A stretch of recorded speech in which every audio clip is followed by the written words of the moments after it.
Should you add tax to your bookkeeping firm?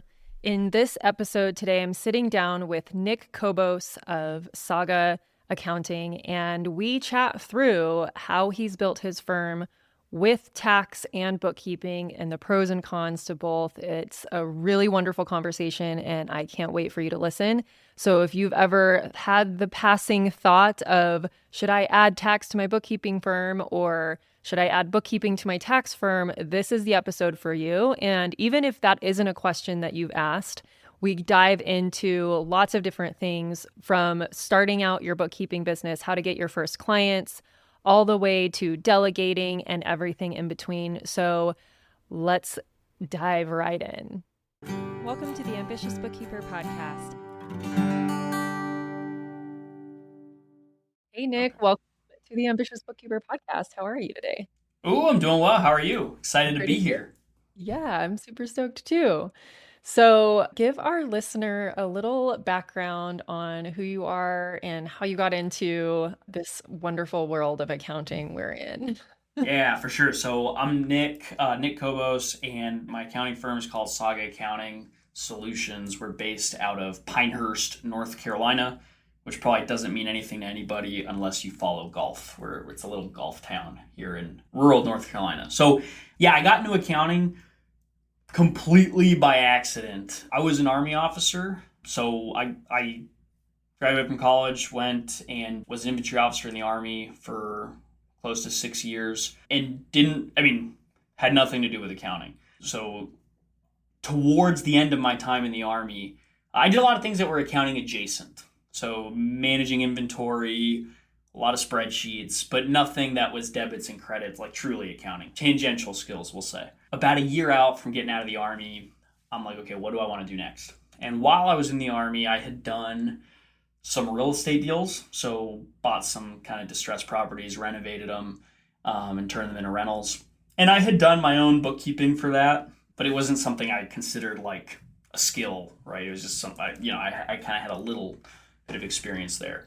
And so when I was getting out of the Army, I thought, okay, I'm going to do real estate. That's what I'll do. And I'll just kind of keep doing that, and I'll do it full time. So I had actually started doing real estate. I got my real estate license. I was stationed in Alaska for most of my time in the Army. And so that's where a lot of the real estate was. I was leaving the Army from Texas, but most of my stuff was up in Alaska. So I got my last real estate license and started doing real estate in Alaska from Texas, remote. And it was going well. But my wife and I have, at the time, had two. Now we've got three little kids. And we're both from North Carolina. And so our plan was, okay, we're going to get out of the Army. We're going to go back to Alaska. And we're going to keep doing the real estate thing. And when it came time to actually do it, we had about 6 months left in the Army. It's like time to start getting everything ready and do the move. And we kind of panicked, and we were like, man, if we do real estate in Alaska and then we decide 2 years from now that, hey, we actually want to be close to family again, we're kind of screwed, because you can't pick up a real estate business and move it. And so I've got like 6 months left of getting paid, and I'm like, okay, what am I going to do? And I kind of started doing some research, but I had to come up with something quick. And I realized I stumbled across, I forget who it was. I think it was Zach Pasquarello. I don't know if you've ever seen him on YouTube or talked to him. Okay, so he had a bookkeeping podcast or a podcast about, or a YouTube show really about his bookkeeping business. I stumbled across that, and I was like, I think I can do this. I think I can do accounting. And my accountant who had helped me, my tax accountant who had helped me do the taxes for the real estate business, was an Army guy that I went to school with. And I talked to him, and he was like, yeah, I think you can do it. And kind of gave me some pointers. And so I ground out my EA during my last 6 months in the Army, started picking up bookkeeping clients in those last 6 months. And then by the time that I was done with the Army, I was wrapped up with the Army on January 1st of 2025 of last year was my last day in the Army. Oh, wow. So but yeah, it hasn't been too long. Yeah. In the grand scheme of things, it feels like a lifetime, but it hasn't been that long. So yeah, January 1st was my last day. I had already built my bookkeeping book of business a little bit by then, because I had a 6-month kind of head start. But it was totally like figuring it out on the fly, especially on the bookkeeping side. Got out of the Army and then started as a tax intern like the next day at a CPA firm in Anchorage, and did a tax season there with them, where I'd work like three 10-hour days a week with them, and then the other, and then 3 more days a week on my own building the bookkeeping book of business. And then on April 15th of 2025 of last year, I left that CPA firm and then went full time in our accounting firm. So that's kind of like the roundabout story. Okay. Were you working remotely for that CPA firm in Alaska? No, so at the CPA firm, I would drive across town, and that was all in person, which honestly was great Yeah. because like I was coming in, I had gotten my EA, so I knew tax rules. Like I knew the rules of how things should work, but that's very different from having the hands-on skill like in the software.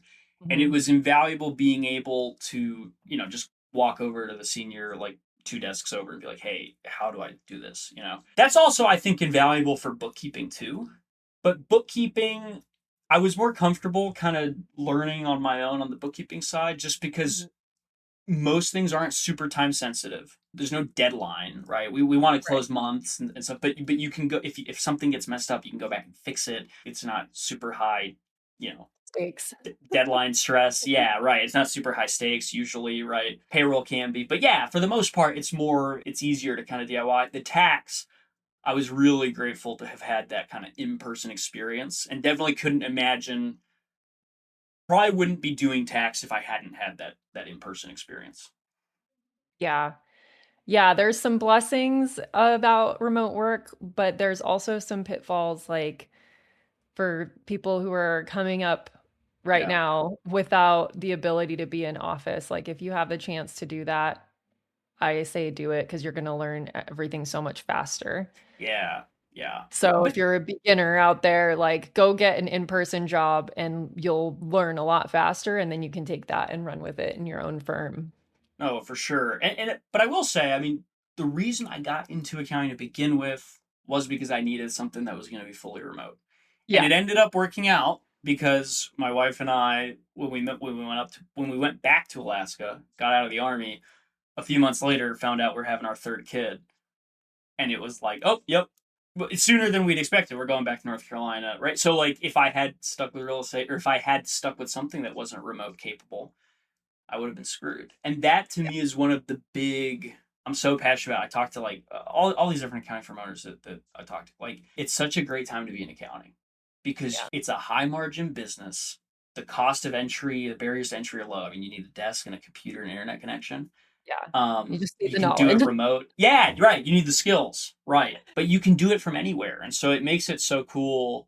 Like I talk to all sorts of folks and see how people have set up their accounting firms to support their lifestyle. And I think we're very blessed in the accounting industry to be able to do that, where most industries don't have that flexibility. So No. Yeah, I 100% agree. So, because you have this background in real estate, did you decide to niche in real estate or do you like walk me through all of that side of things?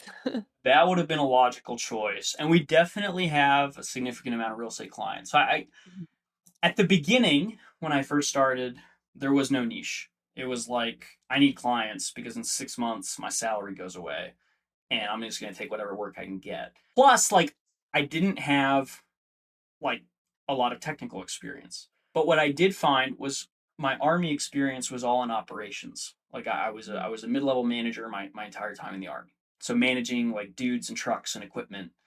And so I quickly realized that service based, like home service type businesses, so landscaping, construction, plumber, HVAC, like that kind of stuff, I spoke their language because I Right. understood like the, not the trades, but The like, logistics side of yeah, things. just being out in the field and doing Yeah. stuff. But then I also had a strong background on the management and operation side. And so those kind of clients came naturally to me. But really, the initial client list came from, I'm a big Alex Hormozy guy for anybody who's heard of Alex Hormozy, Yeah. right? And I literally just did what the man says to do, and it worked. And I just went through my phone and I made a list of everybody whose phone number I had who either owned a business or had a relative or knew somebody that owned a business. And I just texted them and I said, "Hey, I'm doing bookkeeping. Do you know anybody that might be interested?"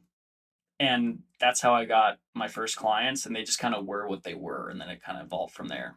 Now, were those first clients the the people that you ended up texting, or were there people that they knew? So like once Yeah, removed, you're like, a little bit of both. A little bit okay. of both. And I mean, I had a couple folks in the phone that I texted directly, yeah, that were like, yeah, man, would love to have you do our stuff or take a look at our stuff. Most of the people I knew directly though who owned a business, I didn't pick up because most people who have established businesses were like, "How long have you been doing bookkeeping?" Like, I didn't pick them up at least at first.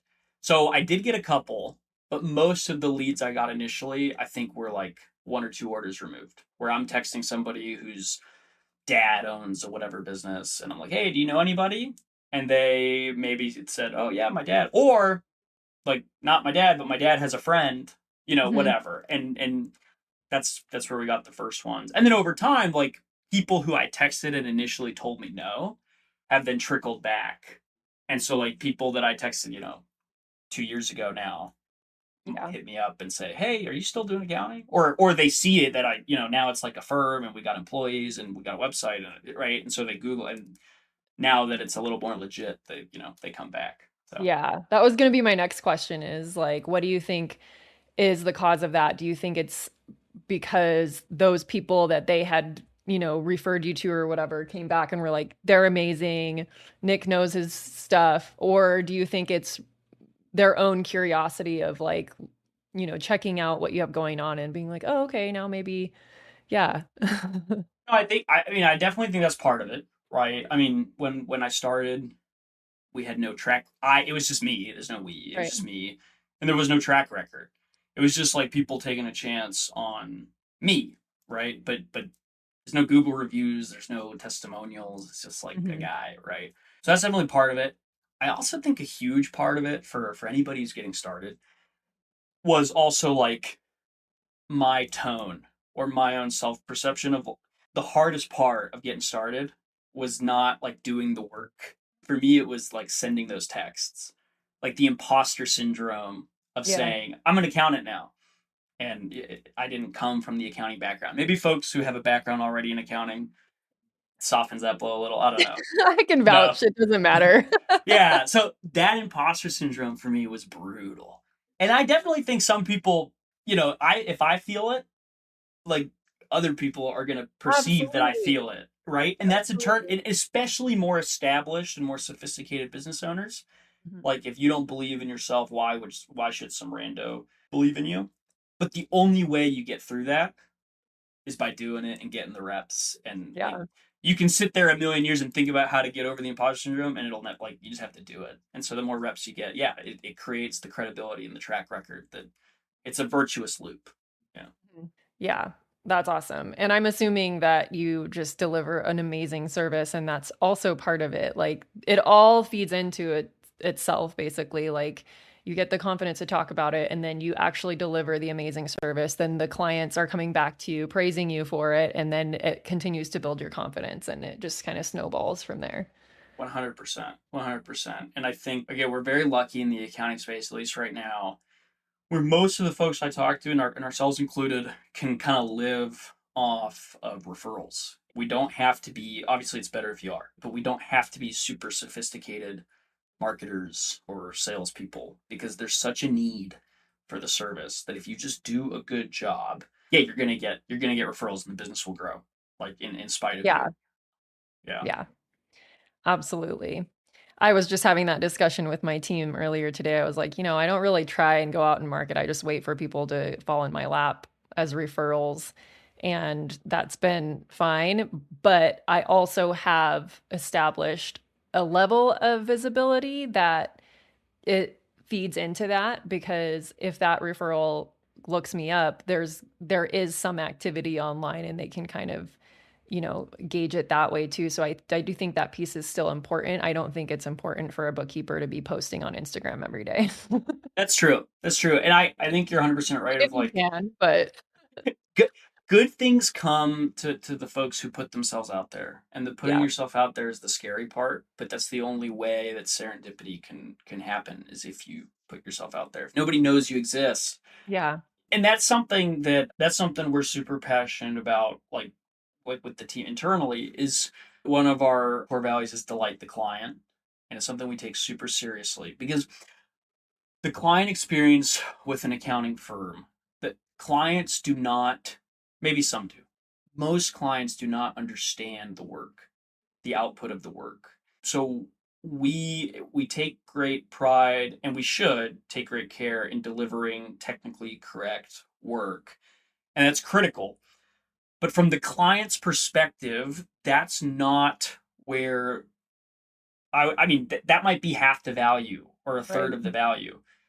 The rest of the value is in the interaction and how they feel working with you. Is, do you pick up the phone when they call, Hmm. right? Do you answer your email? Does the work product get to them when you said it was going to get to them? Because the bar is super low. I mean, like, we have folks that come to us, and I'm like, oh, so, I always ask folks, like, why are we talking now? Like, what made you want to reach Hmm. out? Oh, I haven't heard from my CPA in, you know, 3 months. And it's like, that's the competition, right? But I do take it super serious. It's like, you always want to delight the client and leave the client, with a smile. And if you Yeah. do that, you will have no shortage of work. Yeah. So what what do you say when people are like, yeah, but I don't have time to do that? No, that's fair, right? And so that's the operational part. Is now it's like we have to build the systems to deliver that client experience. And I think it's tough. I think the delivery challenges change like as the firm grows, right? And so I can only really speak to my experience so far. But like at the beginning, the challenge was, it's just me. And so I'm doing everything. And so I only Yeah. have so many hours in the day. And unfortunately, like the only way to get through that is like you got to just grind your way through that. I mean, like it's when it's just you. I mean, you just have to put your head down and do the work. Yeah. As your head count grows, I think it becomes more and more about systems and about being able, yeah, just leveraging systems, being able to delegate stuff. And that's where I think having like I'm super grateful for my Army background because the initial I felt behind at the beginning from an accounting technical perspective. And so I think it took me longer than somebody who's already been in accounting. It took me longer to get started and to kind of like I was less efficient. I was less confident in my communication with the client. There was a technical learning curve there. But once I kind of broke through that, like definitely having the Army background where everything is systematized and designed for scale has been super, super helpful. Yeah. So with that, what is your walk me through like the growth of your business where you started out when you hired? Because one of the things that you put in your little calendar when we schedule the interviews, I have Yeah, people list out some things they would, be able to talk about. And you said aggressive delegation. So my assumption is you have a team at this point. yeah. So kind of give us some context of where your business is at now. Like at what point did you hire and what are the things that you've delegated? For sure. Yeah. So now I'll tell you like kind of where we're at now, and then I'll kind of back up and explain like the different kind of phases. But right now we're a team of five, including me. So it's me. I've got here in the office with me. I've got our senior bookkeeping. What we call like, are we're trying to get away from saying bookkeeping just for internally, like for our marketing and positioning, but it's bookkeeping, right? So we've got our senior like client accounting services accountant who does all the review on the bookkeeping client accounting services side. We have kind of a flex player. We hired her as a tax intern halfway through this past tax season, and now she's doing tax admin and some accounting work. She's here in the office with us as well. And then I've got two teammates who are offshore and remote. One is a senior, also a senior, well, she was a senior accountant at her previous firm. Now she's staff for us, but she's got the senior kind of skill level. Mhm. She used to manage people. Now she's just doing production work, but she's, I mean, obviously super competent. And then we just hired a senior tax preparer as well. So that's kind of the team of five. Our kind of phases of growth. My first hire teammate was a friend of mine from high school, my buddy Matt, who didn't have any accounting experience either. He came from an IT background. Um, But I got to the point, I was still working part-time at the accounting firm in Anchorage, and I couldn't keep up work. I was working like all 7 days of the week, and like I couldn't keep up. And so I reached out to him and I was like, hey man, you want to learn accounting? And got him in and got him to speed pretty quick. And he started doing books. And then, through aggressive delegation, kind of delegated things to him faster, or as fast as he was able to kind of retain it. And now he's doing all our review and yeah, kind of fully managing the bookkeeping side of the business. And I really now just do tax and advisory services for clients. Our next hire after Matt was an admin. So we hired a part-time admin. She was remote. She was working, we hired her at 10 hours a week and very quickly needed her like almost half time. We had her for about a year, and then she just had competing obligations. She had young kids and she couldn't keep like the demand, like, yeah, our time demand was growing. So we couldn't, it wasn't sustainable for her anymore. So she left a few months ago, but she was incredible. And then we brought on our offshore teammate, the first bookkeeper in January, and then our tax intern in February. And then, like I said, we just now hired our senior tax preparer. So it's been pretty quick. What are some of the things that you initially started delegating, and what are some of, like, where do you focus your time now? Because Yeah. that's two questions. Yeah. So I think the easiest place to start delegating for me, I mean, it's a constant process, right? So the process itself doesn't really change. Like I look at the calendar and I look at all the things I'm doing, and I especially want to look at things that are more repetitive, not repetitive, but things that happen more often, because it's easier to systematize something that happens daily versus something that happens once a year, right? So I Yeah. start with the things that are the most frequent, and that are the simplest, right? And start with those things, and then create a system. And to me, like a system is just a checklist, right? And then try to do it only using the checklist that you created, which will help you figure out all the problems with your checklist. And then once you've done the thing that you normally just do because you know how to do it with your checklist, and you did it by only following the checklist, like now you have a system and you're ready to delegate it to somebody. I think that's like the correct way to do it. And that's what we continually kind of try to iterate and do. That said, we've grown pretty quickly. And so, that to me, like that's the way delegation should occur. At the same time, like I think it's super important to, if you're growing a team, to hire like A players and hire people that are interested in growth and want to grow. And we also have had times where I just hand something off and it's half baked and it's like, hey, you need to figure this out. But things that you hand off in that manner should not be like critical components of the business or things that have critical consequences to clients, obviously. Right. Those are more like internal kind of functions. But yeah, I mean, that's kind of the delegation process. We call them KRAs, key results areas. All our teammates have them. And this might be helpful for folks. So one thing we did early on, right, was we kind of mapped out an org chart for what we think the firm should look like when it's quote unquote done. And in my mind, done, the tax firm I worked at in Anchorage was 25 people roughly. And so in my mind, like that's the biggest accounting firm that I could like envision, because that's what I've seen, right? And so I kind of mapped out, okay, if we had 25 people, how would I organize it, right? And so I mapped that out and like labeled all the different jobs. And then we gave each of those jobs kind of key results, right? And the key results area is literally just like, what is the job? What does winning look like? And like, what are the responsibilities that go into that job? And the thing is, at the time when we did this exercise, it was just me and Matt. So there's only 2 people, but there's 25 jobs on the board, right? And so we said, okay, we've got 25 roles to divvy up. Well, really, it was probably closer to like 15 roles, because some of them are duplicates, right? You have multiple of one. You have multiple bookkeepers, let's say. But we had 15 roles and 2 people, and it's like, okay, Matt, is going to wear a bookkeeping hat, and I'm going to wear the other 14 hats. And then as I kind of develop, like, okay, I think Matt's got the bookkeeping thing down.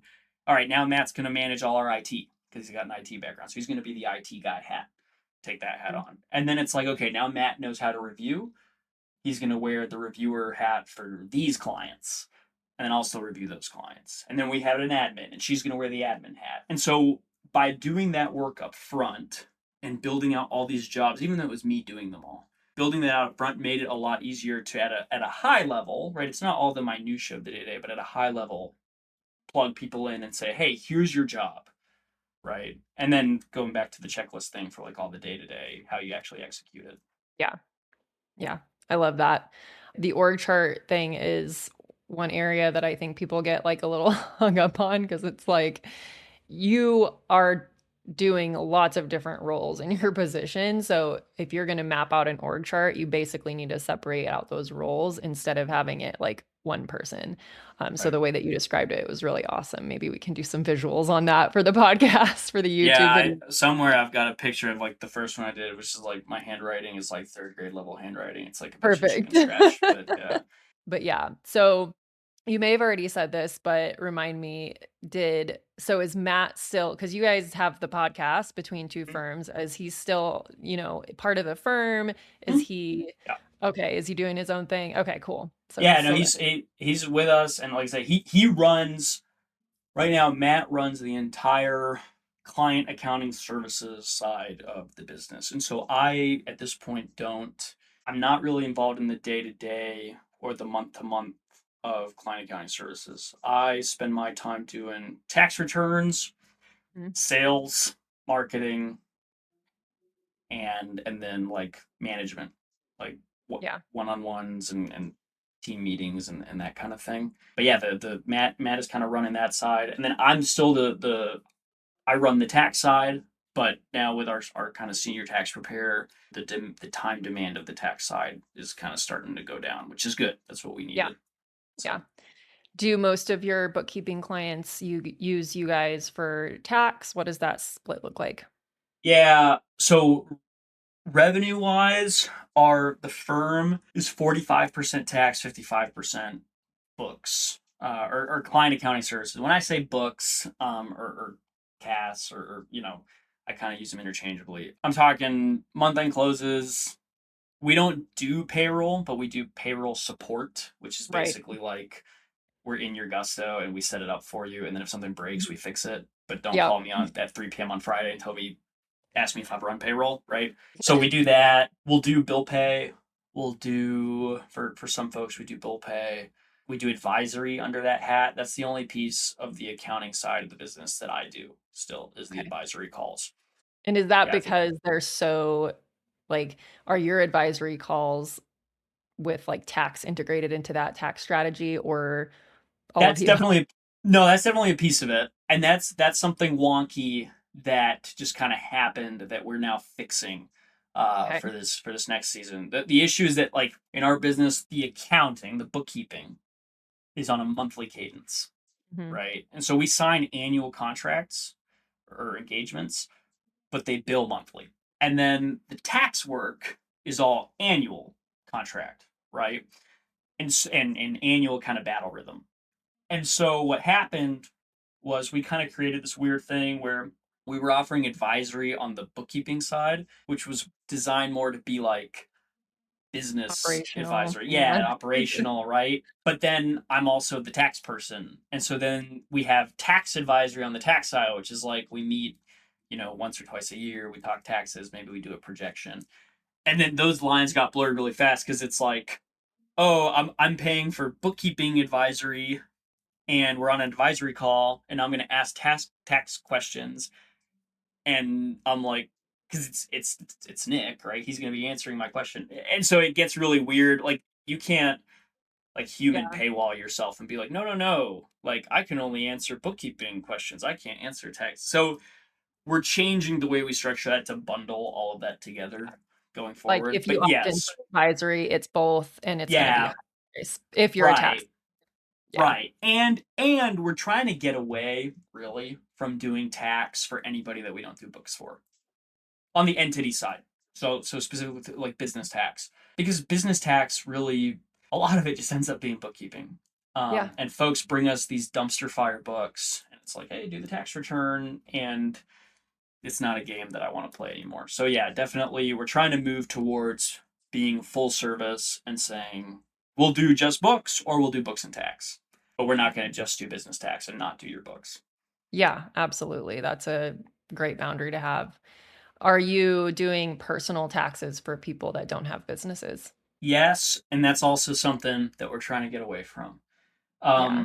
And that just happened. I mean, the town we're in, Pinehurst, North Carolina, it's a relatively high income, like relative to the surrounding area. There's a lot of older folks, a lot of retirees here, and that are kind of higher income, higher net worth type clients. And during tax season, we just started getting calls and people finding us on Google saying, "Hey, you do tax." And at first, it was hard to turn down because it's like, oh, we can make a quick $1,000 or $2,000 or whatever on doing this 1040, this individual tax return. But after tax season, we did the math. So it was definitely it was definitely good. And we've got a bunch of those clients. After our tax season, though, we sat down, we did the math. And we calculated out kind of based off our churn and our average pricing. We calculated like the lifetime value of different types of clients. Mhm. And we realized that an individual tax client, well, the opposite way. We realized that a business client where we're doing the business's books, business tax, and the owner's taxes, that client is worth, it was like 14 and a half times what an individual tax client, like just an orphan 1040, was Right. worth. But it's the same amount, it's the same Of number of effort. client relationships. Yeah. Yeah. So it's like if I have 10 individual tax clients, that's 10 people pinging me with questions and with this and that. Versus on the business side, it's more work, but it's not 10 times more work, Right. not 14 times more work. And so from Especially the if you have all the the business relationship throughout the year and you have right, more more knowledge of 100%. Yeah, and we're able to provide more value too Mhm. because I mean that's the thing too. And it is like if I have a business owner, right, if I've got somebody who's just starting out and they're self-employed and they're doing $100,000 a year, right? And whether it's through bookkeeping efficiencies or identifying efficiencies by having clean books and doing advisory, or whether it's through tax kind of planning or tax kind of stuff, if I can save them 1%, right, that's $1,000 for them. If I have a business that's doing $1 million a year and I can save them 1%, right, like that's 10 grand. And so which client's worth more? Right? Like it's not 10 times more work to do that for $1 million business. And then I mean, there's levels to the game, right? So then you have like, well, what about a $10 million business? And so what we find is like we're blessed in accounting where most of the work is profitable because it's just labor to deliver. But you only have so much bandwidth. Most accounting firms are supply constrained, not demand constrained. Like we have more work than we can do.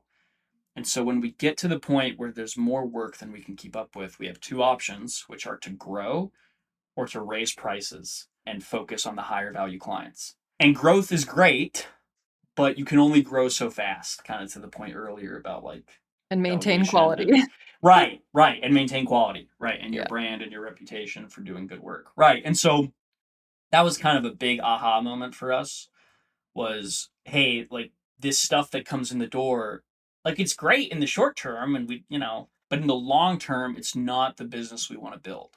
We want to focus on the full service, like we're your back office and we do everything for you because Right. we can deliver better results to the client, and as a result of that, we can bill more, and it's better for me as the owner, it's better for the team, and it's better for the client. What percentage, if you know this off the top of your head, what percentage of your bookkeeping clients also use you for tax? That's a great question. I should know that off the top of my head, but I don't. I would guess, kind of thinking through it, I'm going to say probably 75% or Okay. 80%. Now, this time last year, it was probably like a third of them. But then we do a great job on the bookkeeping side. Okay. And we've had a lot of folks that, when we brought them on as bookkeeping clients, they already had a tax person, or they were complex enough where I was like, I'm not taking this on right now. Yeah. because I don't, I'm already like at capacity on bookkeeping, and I don't have time to figure this out right now. So I would say no. But then what happens is you do a great job in the bookkeeping. Most of the competition is like slammed and behind and doesn't, right. And so then folks are reaching back out to us and saying, hey, like, please, can you do the tax? Yeah. And so then we've kind of taken over the course of this past tax season and this summer, we've taken back a lot of the bookkeeping clients we weren't doing the taxes for. So at this point, it's almost all of them. There are a couple holdouts that we don't do it for. And then there's Mhm. a couple, especially the larger clients. We have a couple larger clients where they've asked us to, and we have declined just because there's some unique stuff there that's not in our wheelhouse and it's not core Right. competencies, and they'd be better served with a specialist. But for the most part, we've taken them all. Do you happen to know off the top of your head, like, is the tax piece, like, does that piece make it more profitable, or is it the bookkeeping that makes the tax work profitable? You know what I mean? Like, Yeah, is it a yeah. No, no, no, no. They're kind of intertwined because what happens is I think the tax work is generally higher margin. Apples to apple, like an hour of tax work, we make more as a firm than an hour of bookkeeping accounting work. But that's not necessarily a fair comparison because the tax work, most of the tax work, happens once a year and it happens in a more condensed window. And so it might be that the tax work is more profitable if operational constraints or delivery wasn't a constraint and you just have the choice between would I rather sell an hour of tax or sell an hour of accounting. And we don't sell hourly, but just, as an right? example, well, I'd want to do more tax. But the problem is when the real world of like tax season and deadlines and capacity, right, doesn't work that way. And so the tax work is more profitable, apples to apples. But like holistically, I prefer the bookkeeping work because it's billed monthly, so we get nice recurring revenue out of it. It's stable, so it's easier to deliver. Like it's easier to build a team Right. for accounting, client accounting service, Easier to bookkeeping, scale. yeah, versus the tax. And it's also, I don't want to say lower skill because that's definitely not always true, but it's easier to train people to do the accounting Right. versus the tax because there's so many one-offs and like contextual things where like yes it's always this except for when it's not in Yeah. tax that it takes a longer It's it takes longer to train people and it costs more to get the talent, which is a constraint, especially like at our current size. It's a constraint to how right. quickly we can grow that side. So yeah, I think tax is more profitable, but the Those perfect other scenario is to factors. have both. Yeah. The other factor too is if you're doing the books and you do them well, the business tax returns are a breeze. But you Right. still bill full price for them because you're still doing the work. You're going to bill full price, but a lot of the work can get preloaded into throughout the year of doing the accounting. And so it makes when you do both under one roof, it's another kind of virtuous cycle. They make each other more profitable because we Right. can bill more for the accounting because we have full context of your tax situation. And then we can bill the same amount for tax and be more profitable because the books are already clean. Yeah, it's an interesting thing I'm asking these questions because all the time I get students that are building a bookkeeping business and wondering, should I add tax? And it may make sense for some people if your background is in tax and you Yeah. can properly oversee that and you feel confident in providing that. If you don't have years and years of experience in tax, I don't recommend adding tax. Keep it separate, focus on the bookkeeping. And I will say this because I went down Yep. this rabbit hole of wondering, like, because I have lost clients that want to just have their bookkeeping done by their tax firm under one Mm-hmm. roof. And like, I went down the rabbit hole of should we add tax? And I went through an entire cost analysis and everything of what it would take for me to run a tax firm and I have a couple years of tax experience from 10 years ago. Yeah. Yeah. More than 10 years at this point. And even though I have a CPA license, I would still have to hire somebody to run the tax side of the firm, Yeah. thereby making it a loss. It would be Yeah. years to gain a Before you. profit. Yeah. Yeah. So you have to do the analysis and analyze the numbers to figure out if it makes sense for you. Like for you, it made sense because you have the knowledge. But see, I think, frankly, looking back on it, I think our firm would be bigger, would be larger in revenue and profit probably if I hadn't done tax yet. And so Interesting. I think I fell into the trap of so I just finished talking about how the tax work is more profitable and how it's Right. nice because it makes the bookkeeping work more profitable too. And all those things are true. But what you said is so true, which is tax, it just takes longer to learn it. Right. And I have learned we take pride on doing good technical work, but I am by no I mean I have at this point like 2.5 years of tax experience. Right. So like I'm not a 10-year tax guy. And it's definitely like I said, we take pride on doing good work, but the way we do that good work is we're very selective with the size and complexity of clients that we bring in. And so to my point earlier, like you have to know, I think in accounting too, but especially in tax, you have to know when it's not when to say no, when to pass. Yeah, you don't want to be learning on someone else's dime for sure. Right. So that's one piece of it. And the second piece of it is like it takes us longer.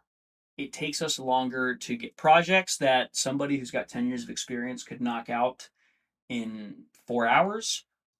Maybe it takes us 6 or 7 hours because we spend 2 hours researching something and trying to go down this rabbit hole because we're like pretty sure we have the right answer, but we have to find something in the code that backs it up. And like that's time and money that's gone. My vision was like we're gonna do the whole thing and we're gonna be like a back office and we just do everything for people, one stop shop. Mhm. That was kind of the vision. Looking back, I think the faster and more efficient way to do it would have been to say we only do bookkeeping.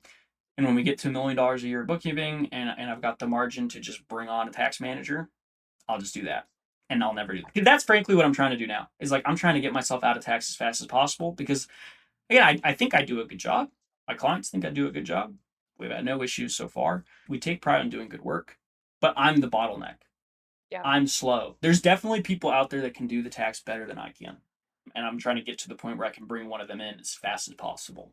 See, and that's where I was, and I did the analysis of what that would cost, and then bringing in someone that isn't that senior, that's also still learning, I would then have to hire another CPA to review their work. Right. And ultimately, I'm still the one vouching for it because it's my Right. license. It's right. Right. I 100%. was not willing to take that risk.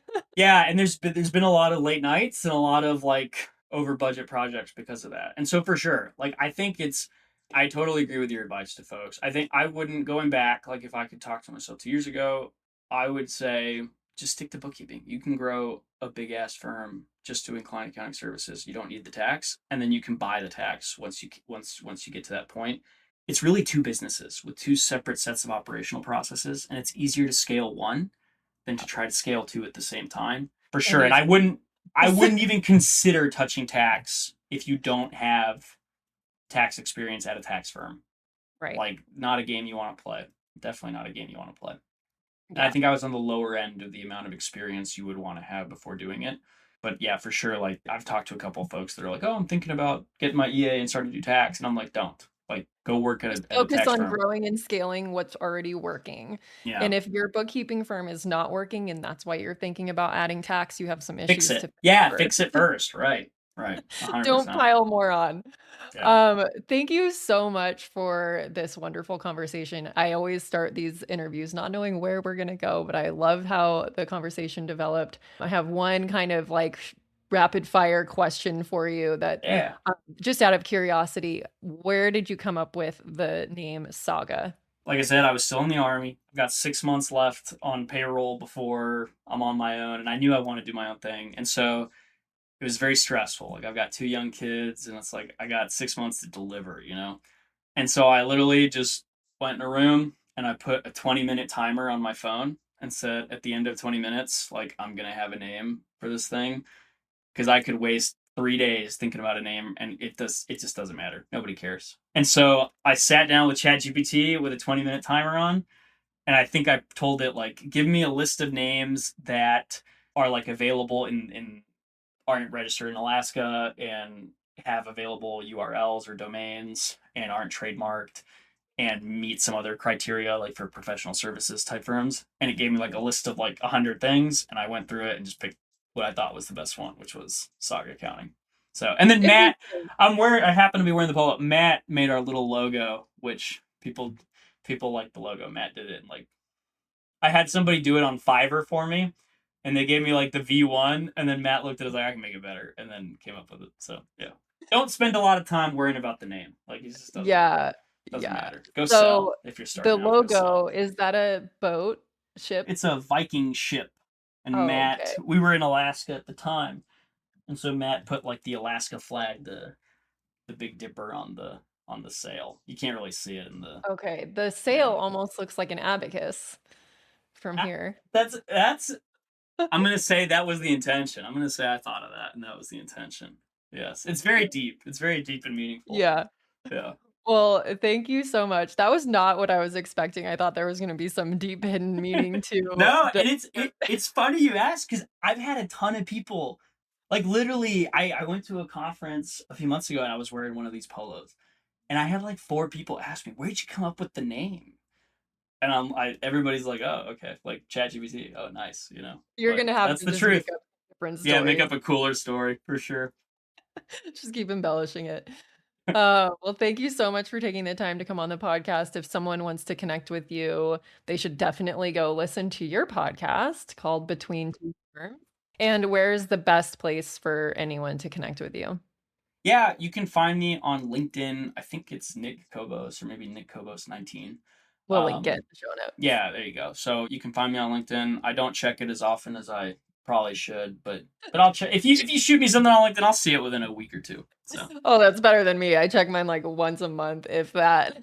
Scroll through all the salespeople trying to sell me stuff, and then. Oh my goodness! And then answer. I mean, I stopped even looking at people's comments on my posts because we schedule some stuff that goes on all the platforms, and it's just AI responses. Yeah, right. Yeah, LinkedIn is funny because it's just everybody's AI talking to their, like, everybody else's AI. It's just the bots talking to each other. It's the robot social media. Yeah, you for want sure. your robots to connect? Go to LinkedIn. All right, Nick. Thank you so much for coming on the podcast. I super appreciate it, and we'll talk to you guys soon. Sounds good. Thanks for having me. Yeah. Thank you to everyone who helps make this podcast possible. Content and interviews are produced by me, Serena Shu. Our intro and outro music is written and performed by my brother, Ian Gilliam. Editing is also by Ian using his awesome sound engineering skills along with Descript software. Hosting and publishing is by Buzzsprout. And you can check out the show notes for links to all of these amazing resources and resources mentioned in the episode. Be ambitious.